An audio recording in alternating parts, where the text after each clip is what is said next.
Star জলসার ধারাবাহিক তেঁতুল পাতায় আসতে চলেছে বিশেষ পর্ব। ধারাবাহিকে এখন দেখানো হচ্ছে বাড়ির বড় বউ হিসেবে খেয়ালি এখন তেঁতুল পাতায় ঝিল্লিকে কিভাবে বিপদে ফেলবে তার প্ল্যান করছে। ধারাবাহিকে আসতে চলেছে টানটান পর্ব, যেখানে দেখানো হবে তেঁতুল পাতায় শাড়ির দোকানে মদ ঢুকিয়ে শাড়ির ক্ষতি করে ঝিল্লির নামে দোষ চাপানোর ষড়যন্ত্র করে খেয়ালি।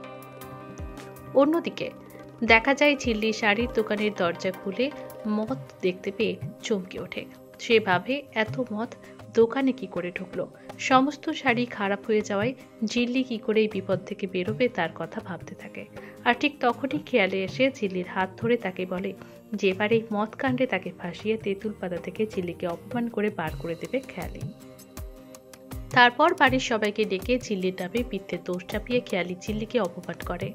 তখন ঋষি ধমক দিয়ে খেয়ালিকে যে সে কোন সাহসে ঝিল্লির ওপর এত বড় বদনাম দিচ্ছে। ঠিক তখনই ঝিল্লি খেয়ালিকে চ্যালেঞ্জ করে যে সে ঠিক খুঁজে বার করবে কে এই মদ দোকানে ঢুকিয়ে শাড়ির ক্ষতি করছে। এবার ঝিল্লি কি পারবে খেয়ালিকে মাত দিতে? কিভাবে ঝিল্লি পর্দাফাশ করবে খেয়ালির? জানতে দেখুন তেঁতুল পাতার 1 ঘন্টার বিশেষ পর্ব শুক্রবার বিকেল 5:30 থেকে 6:30 শুধুমাত্র স্টার জলসায়।